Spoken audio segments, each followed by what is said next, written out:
Sitting around this afternoon, welcome to It's in the Blood. I'm Shane, this is Alex, and we're going to talk a little bit of sports tonight because we are completely bored out of our minds and a lot has happened over the last couple of days. I'm going to start out today. I want to talk a little bit about Indiana University basketball. That is my homegrown basketball team. And after listening to all the rhetoric this week about the coaching search, players jumping into the transfer portal, for starters, I think Scott Dolson, the AD at Indiana, did the right thing by letting Archie Miller go. I think Archie Miller was a fantastic coach. He just didn't find a way to win at this level. And that's not to take anything away from the job that he did and the recruiting that he did in the state. I think he did a fine job. He's going to land on his feet and go elsewhere. As far as this coaching search goes, right now the names keep flying. We would all like to see a Superior Indiana alum, somebody in Bob Knight's tree, show up there, but I don't necessarily think that that's going to happen. The coach that Scott Dolson has his eye on is still in the NCAA tournament right now as we speak. That's why there's been no news of that. As far as these kids jumping into the transfer portal, I think it makes everybody nervous because we don't have a coach to see Race Thompson, Armon Franklin in the portal right now, because those two of our more highly touted recruits that were still left on the team this year, and to see their names in the portal makes people upset. I think they're just testing the waters. I think Archie Miller was like a dad, and especially, on a college level, parents don't necessarily, send their kids to college for the school or the scholarship or all that. If they're going to turn their 18, 19-year-old kid loose with somebody that in athletics, they want that person to be a father figure or a mother figure to their children. So as far as that goes, I think everybody should just hold tight right now. We don't know if these kids are going to leave or not. We don't know if it's going to affect the incoming recruiting. With the transfer portal in the NCAA being as easy it is to bounce around from school to school right now, I think everybody needs to have a little bit of patience while this process finishes itself out. I am pretty sure by the end of the NCAA tournament, we will have an answer and have a coach. I'm hopeful that we're going to get the right guy this time.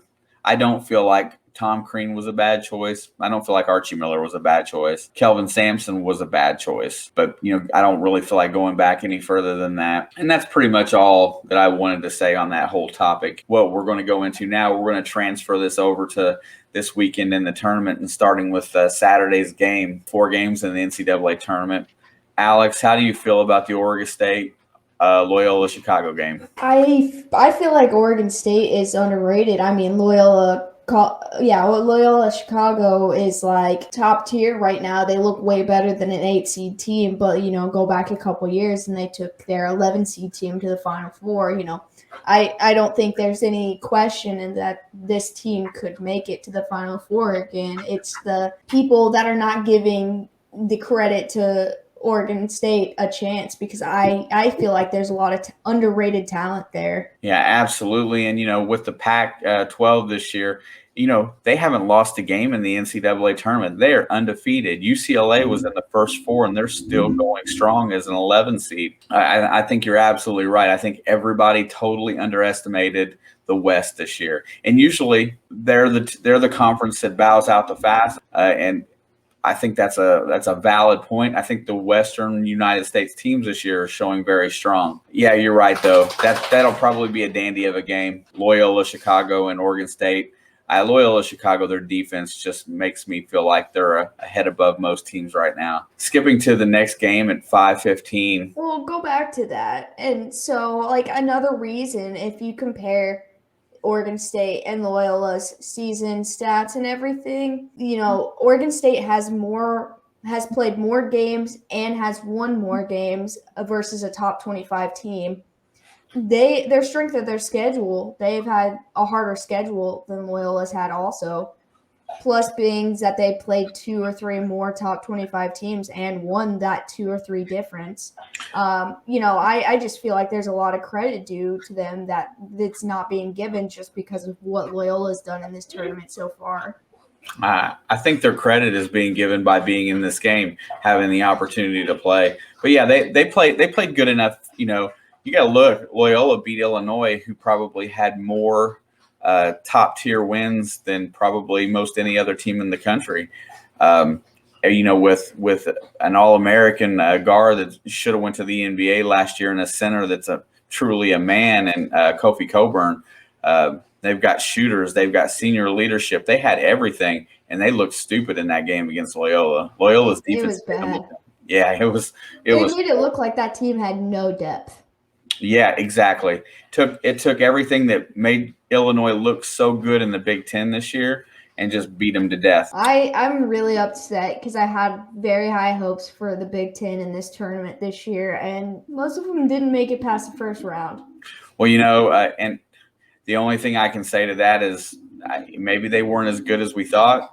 It was really hard to tell during the season with how COVID worked out, not playing around fans. There's a lot of variables that these kids never saw before. But okay, so on to the next game. 5 seed Villanova, number 1 seed Baylor. Villanova most all year was ranked a lot higher than what they are now. They were in the top 5 for most of the year. They were thought of as a championship contender in the beginning. I think this game's a better game than what it's kind of being laid out now. I know you disagree. I feel like Baylor is probably the better team, but I feel like Villanova is definitely going to compete and could pull off an upset. I mean, after the tournament that I have watched this year, anybody who is the lower seed can win their game. I've never seen as crazy things as I've ever seen. Right. I'm talking about the other 3, but I'm surprised we didn't see a 1 seed go down in the first round, which never happens.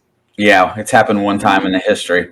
But beyond that, that'll probably be a dandy. I think all 4 games are going to be good. I know everybody doesn't want to see the one at the 7:25 game, see Oral Roberts in Arkansas. Everybody wants to see Oral Roberts continue on. If Oral Roberts loses, it's going to be heartbreaking. Honestly, I know, but I know you're out here rooting for Arkansas so hard, but this is. I had a notification today about Oral Roberts, and they said that this was like something like you see in a movie, like their journey this year in the tournament, and I couldn't agree more with that. Like I would love to see them just make it all the way at this point, like keep going. Yeah, I just feel like that the team that they've built in Arkansas with the transfers and how the depth that they have, the leadership and seniority, I just feel like they're the best. I felt like they were probably the best team in that division anyway of the tournament. But you know what? Everybody wants to see Oral Roberts win. What's the spread on that game? Did you check? You got that handy? Yeah, 11. I'll take Oral Roberts in the points if we're going to go looking for the spread. I think that's going to be a much closer game than 11 points. Oh, I'm going to say it's going to be a neck-and-neck game to the end. Those boys at Oral Roberts have some serious heart and passion for the game, and Arkansas is just naturally tough. So, that's the one game I'm looking forward to tomorrow, if we're being honest. Okay, and then we get to the last game, the one that I think is probably not taking anything away from it. I think this is going to be the best game, the Houston and Syracuse game. But the game I'm looking forward to, let me rephrase that, is the Oral Roberts game, because I think the entire country is waiting to watch that game at this point. I feel like Syracuse is going to win this game against Houston. I don't feel like they're as good as what their record shows. Their conference is not that great. Jim Boeheim, at 74 years old as a coach, playing a season 2-3 zone. They can hit some timely outside shots. I think they're dangerous. I know we got a viewer in our little clique here that's a Syracuse fan, and I'm pulling for him all the way right now. Yeah, I meant to give him a shout out earlier in the week, but I just hadn't had time. But yeah, he came out and he was kind of embarrassed that he was a 'Cuse fan, but like look at him now, and so like there's nothing to be embarrassed about loving a team. No, I mean, just 2 good games in an NCAA tournament, it makes your whole season look better. So I think for the Saturday games, I think we're pretty much in consensus that we both think Loyola is going to win on the first game. I am not in consensus with that. I mean, I'm going to say yes, they're going to win that game, but I still have faith in the other guys. And I don't know that I don't know that we're going to totally agree on anything today, except for maybe the last one. the Villanova at Baylor game. Who do you think wins that, and by how much? I'm gonna take Baylor by 5. Yeah, as much as I hate to, I think it might be a better game than that. I will agree with you on that one, and I say Villanova wins that game. Arkansas, Oral Roberts. I can't pick a winner at that game. If things in this world went the way they should, Oral Roberts would be the comeback kid, and they're gonna be down at the half and come back and win that game. That's the story everyone wants. I'm not going to say realistically Arkansas is going to win. I don't care if the point spread's 11. I don't care if it's 20. It's not going to be that bad of a blowout. There's no way that it's going to be that bad of a blowout. Then again, I said that, and then the Loyola Illinois game was insane and literally hurt my soul, not only because, my bracket, but because I had a lot of hopes for that team, for a team I don't care about. I really enjoy watching them play, and it just kind of broke me down a little bit. I was like, this is embarrassing. This is sad. This is the saddest game of this tournament I have watched. Oh, then here's the consensus that I think that we might be able to come up with on the Oral Roberts Arkansas game. Take Oral Roberts and the 11 points. Yeah, definitely. I mean, it's going to be, I'm going to say, anywhere between 2 to 6. I would agree with that wholeheartedly. And the one that I think that we probably both think is going to happen, Syracuse and Houston. I want to say that as well. And I think that's what's going to happen because, I had high hopes for Houston. And after watching them play that last game, the Rutgers game, they should have lost. I don't know how it happened. They were down so much and the Rutgers just stopped playing basketball. It was like Cincinnati Bengals going into prevent defense at halftime and losing every single game. That's what I felt like watching the Rutgers play that game. There was no reason for them to have lost. So I think it's still going to be a tough game. I don't think this is going to be a Syracuse blowout, and I'm not saying that Syracuse will win. I think this is going to be another close game. You're right. It might be the best game comparatively for the whole night. I think Syracuse will win the game. I didn't think Houston would make it past Rutgers. So there you go. All right. You want to take some bets, some friendly bets? Ooh. What's the spread on the Houston-Syracuse game? 6.5. But that's not the kind of bets I'm talking about. Oh, what kind of bet you want to talk about? How many, if any, games are going to go into overtime tomorrow? 0. I'm going to take 1.5. Well, whatever the over-under is, I'm taking the under. It's going to be – I don't think anybody goes into overtime tomorrow. But I would – Well, the over-under is going to have to be 1 because you're taking 0. Yeah, I got it. Well, if that's the case, but I think we're pretty close on most of these games. I think when I get back into the great state of Indiana tomorrow, I think I will load up some bets for these games before they start to give me something to go about. Let's move into Sunday morning or Sunday afternoon. Oh yeah, I forgot about that. We'll do these 4 too and we'll be done with basketball for another few days. Creighton at Gonzaga. I had Creighton losing so early in this tournament. There's no way they're losing to Gonzaga. I will continue to say this. Gonzaga will not win this tournament. They will not finish undefeated, but they are going to win this game. I would agree with that. I don't think Creighton has the gumption to beat them, but I mean, they're a 5 seed, but the point spread is higher than the Oral Roberts point spread. It's 13. And I can see Gonzaga covering that. Yeah, I can too. But we're coming up on the game of the weekend. The game of the weekend that's not Oral Roberts that everyone else in the world should be excited about, whether they are or not. I am, you are, and that's all that matters. I said that the Michigan State UCLA first 4 game would be probably one of the best games of the whole tournament. Which it was pretty good. This was my second pick of things that I saw in the bracket that I thought would be undoubtedly, and I dare not even pick. Oh no, I'm picking. But we're going Florida State all the way. Florida State and Michigan. Where's my Florida State hat? I gotta go grab it. I'll put it on right now. Here's the only thing I can say about this, and I don't even know how I would bet it yet. I really don't. What is the over-under is 143.5, and the point spread's 2.5. I'm not betting on that game, but I'm taking Florida State. Let's look up some stats real quick. Let's see what we got here. So Florida State averages 78 points a game. Michigan averages 76.8. Points against, Florida State 68.9. Michigan 65.9. Michigan has a slight field goal percentage, slight free throw. Well, they have a way higher free throw percentage. The rebounds are about 39 each. Assists are about one's 14, one's 15. Florida State ranks really high in number of steals per game, which is key to winning games. Turnovers. I don't think that I'm going to pick a winner of this game, but I'm going to tell you what I think is going to be the most important aspect of the game, and that's whether or not Michigan can handle the length of Florida State's interior defenders. So if that freshman center at Michigan can have a good game, they've got a great chance to win. I do not think that they can handle the interior of Florida State. I feel like everything else Here's my prediction of this game. Whoever has more turnovers loses this game. Either way. Flat number. If one of them has 11 and one of them has 10, whoever has 10 is the winner of that game. That is my prediction for the game. Here's the next game I'm just as torn over.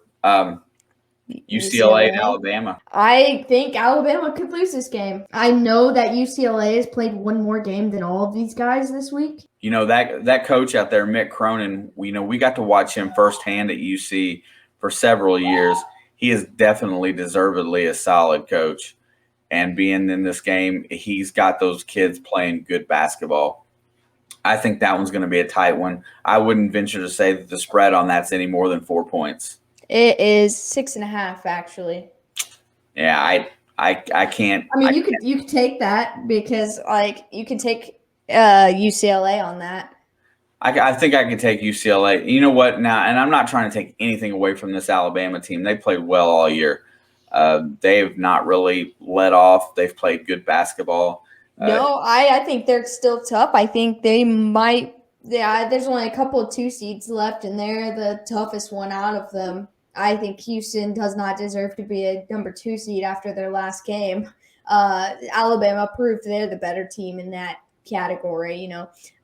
Whatever game they played, I can't remember who Alabama played last. They destroyed Maryland. Oh yeah, that was so disappointing. I was really sad about that. I picked Maryland on that. They beat them by 19 points. Yeah, I think this is going to be one of those really close games again. I think Alabama is probably going to win. They're not going to cover the points, though. I will wholeheartedly agree with that.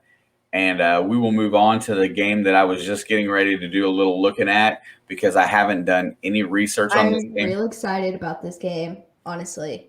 Well, USC and Oregon, I think it's going to be a tight one. But I'm actually going to give you a opinion that's probably people are not going to agree on. And this is not me being biased because I had Iowa winning the tournament. I should have known better that they weren't going to win, but I still thought they should make the top 4. I don't think it was fair how they did the tournament with replacing a team. They should not have let them just skip a game. They had teams on backup, and but I found out that they were using those teams on backup before the tournament started. And they said once the tournament started, they couldn't put the backup teams in, but it was still the first round. So I feel like they should have used a backup team. That was Oregon's first game of the tournament. So they were fresh. I had already played a game or two or whatever, 1 game, sorry. And I don't think that was fair to anybody.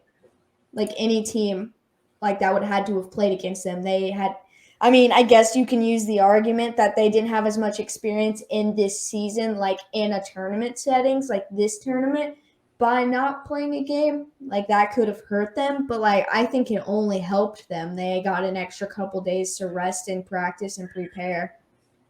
So, this is one of the games where they had a head-to-head this year. Oregon beat USC. Let's see. No, USC beat Oregon 72 to 58 in their only meeting this year, but it was at Oregon. So is that right? I'm looking at it now. I No, it don't was know. at USC. So USC played at home. They beat Oregon by 14 points at home in their only meeting this year in the conference. The other game was postponed due to COVID. I know that doesn't bear any meaning on what's going to happen here today, but that's a they won pretty handily. Yeah, and I mean Oregon beat Iowa down bad. Yeah. I mean, I felt like watching Patrick Mahomes with no offense play against all of Tampa Bay's defense in the Super Bowl. That's how I felt with Luka Garza and Iowa in this game. Like, I feel like he did everything and no one stepped up and played with him. Yeah, there's the funny part of that game is That that dude almost put up 40 points. USC, when they played Oregon during the season, they dominated the glass. They out-rebounded them by 14, but they turned the ball over 6 more times. They shot. I don't think the turnover is going to be as big of a deal as in who wins this game. I do think it'll have an effect on the game, but you still have to take in consideration that Oregon's only played one game this week.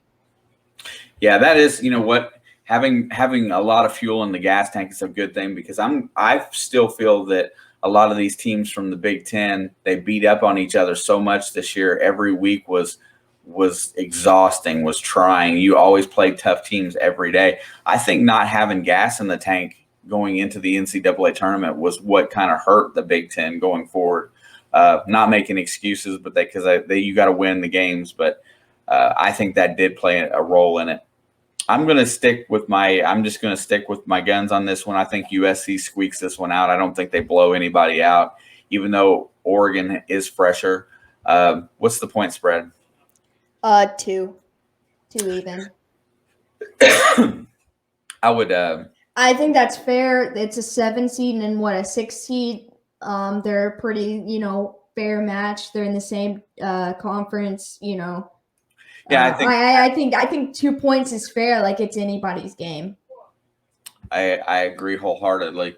I can't pick a winner, but if I wanted to pick a winner because I am petty about the Iowa game, I'm going to go USC.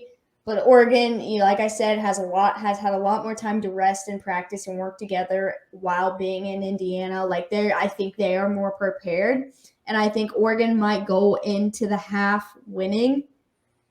But I'm not gonna say either team wins. I can't pick a winner on that. I'm gonna go saying I would like USC to win,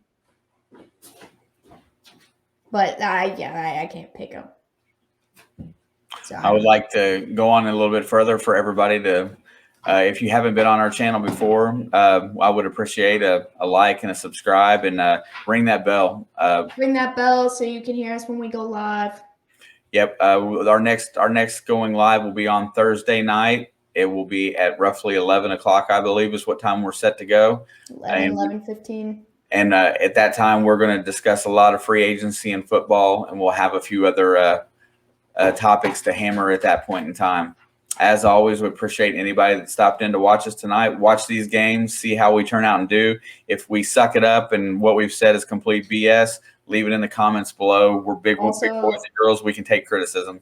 Also, I kind of want to hear everybody who watches this opinion on how their bracket's doing and how they think the tournament's going to end up. So, should I pull up mine in your bracket right now so we can see where we're at? Sure. I say we got about 2 minutes to go. Sure, why not? All right. Okay, so you're beating me, which is fine, but both of our winners of the tournament are out. Yours went out first, but you're still beating me. You've gotten 30 games correct, or 33 games correct, and I have gotten 30 games at about 62%. You have 2 of your final 4 left, which is Florida State and Arkansas. And I have, well, my final 2 are not in here. I also have 2 teams left, which is Michigan and Baylor. Yep. I would rather have my two teams in there than your two. I would rather have your two teams than my two teams. I was just trying to win this bracket pool. I don't feel too badly about it. I still feel like Illinois ran into a buzzsaw, and not Oral Roberts, Loyola Chicago might make the Final Four. I mean, Loyola Chicago and Oral Roberts wrecked my bracket. Yeah, but you got to love that, right, for March Madness. I mean, you've got to love watching teams like that wreck your bracket. I'm perfectly fine with my bracket getting wrecked. I'm not doing that bad. I surprisingly got most of the big upsets. I think Oral Roberts was the worst upset I did not pick. But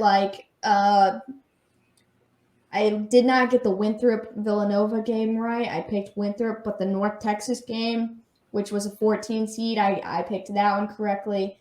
I did have Alabama losing in the first round, but I didn't think they were going to come out as hot as they did. No, but I picked a lot of the upsets, like the Texas and the Florida. I got those games. The only one that I thought I did really well on was picking the Ohio Bobcats to win their first round game, which they did. I'm pretty sure Obama's bracket, he was very high sponsoring Ohio. I don't know why, but they played a very good game the first round. But like I said, people were talking about them going far in this tournament, and you know what? I think they went far enough. They did well. Like, they proved everyone wrong. As always, we appreciate everybody that watches. Please like, subscribe, and you know what? Share it in your social media. We're trying to get into the sports community a little bit, and a little bit of help. You know what? Help and criticism is what we need. So share it out there a little bit on your social media, and we will look forward to seeing you next time on It's in the Blood. And stop by Thursday. Stop by.